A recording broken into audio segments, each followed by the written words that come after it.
Kenalkan, saya Rina Nisa sebagai fisioterapis sangat mengganggu aktivitas dan psikolog. Ibu sering-sering melakukan range exercise motion. Halo, Assalamualaikum semuanya. Kenalin, aku Reina Nisa, mahasiswa D4 Fisioterapi Universitas Indonesia. Hah? Fisioterapi? Jurusan apa tuh? Jurusan fisioterapi adalah jurusan yang mempelajari cara mengembangkan, memelihara, dan memulihkan gerak dan fungsi tubuh dengan penanganan manual dan elektroterapi.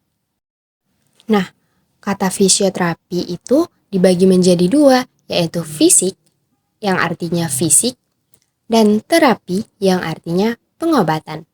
Fisioterapis merupakan salah satu profesi kesehatan yang menyediakan perawatan atau treatment untuk mengembangkan, memelihara, dan memaksimalkan gerak dan fungsi gerak dalam kehidupan seseorang, terutama saat terjadi gangguan gerak dan fungsi gerak akibat penuaan, cedera atau trauma fisik, penyakit, dan faktor lingkungan lainnya. Emang seberapa besar sih peluang kerja fisioterapis? Nah, tentu saja sangat besar dong. Fisioterapi ini cakupannya luas loh.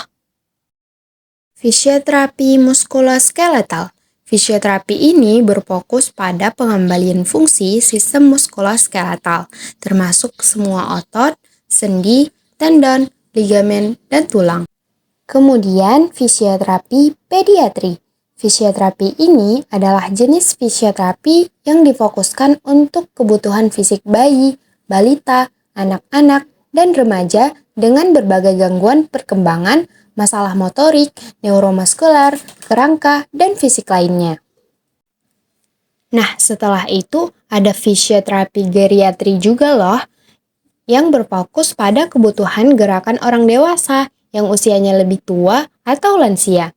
Ada banyak kondisi yang mempengaruhi seseorang seiring bertambahnya usia, seperti radang sendi, kanker, osteoporosis, penggantian sendi, dan gangguan keseimbangan. Selanjutnya, fisioterapi neurologi. Fisioterapi ini menangani gangguan pada sistem saraf, termasuk cedera kepala, stroke, Bell's palsy, kerusakan sumsum tulang belakang, dan lain sebagainya. Selanjutnya, ada fisioterapi olahraga juga loh. Fisioterapi ini membantu atlet untuk memulihkan cedera dan meningkatkan performa mereka. Nah, buat kamu yang suka olahraga, bisa loh jadi fisioterapi, seperti jadi fisioterapi sport, fisioterapi sepak bola, dan lain sebagainya.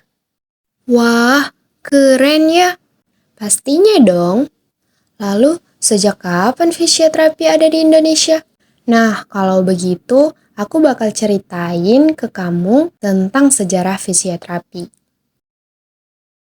Hippocrates dan Hector dipercaya sebagai orang pertama yang melakukan fisioterapi yang primitif, dengan menyarankan pemijatan dan terapi menggunakan air pada tahun 460 sebelum Masehi.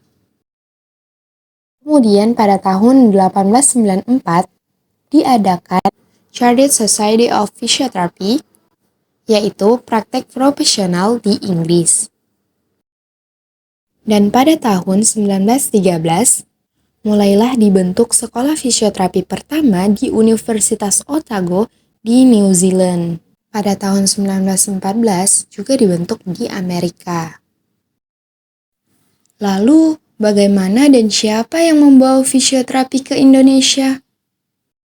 Nah, pada tahun 1956, Profesor Dr. Soeharto, seorang fisioterapi di Indonesia, mendirikan sekolah perawat fisioterapi di Solo.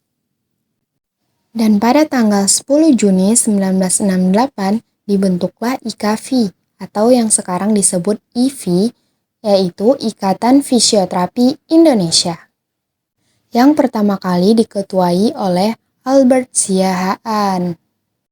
Wah, fisioterapi tukang pijat. Fisioterapi tukang pijat. Kenapa mereka bilang begitu ya? Mereka yang bilang begitu adalah mereka yang tidak paham betul tentang ilmu fisioterapi.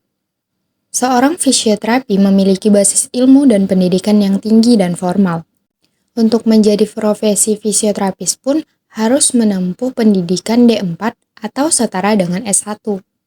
Profesi fisioterapis telah diakui haknya serta memiliki legislasi profesi, yaitu adanya izin praktek dan kode etik yang dimiliki. Jadi, seorang fisioterapis memberikan pelayanan tidak asal-asalan, melainkan berdasarkan ilmu yang diperolehnya di pendidikan yang formal. Dan hasil pelayanannya pun dapat dipertanggungjawabkan. Jadi, tidak bisa disamakan dengan tukang pijet. Oke deh, bener banget kata kakak. Aku jadi tertarik nih masuk fisioterapi. Tentunya dong. Fisio kan memang sekeren itu. Hehe.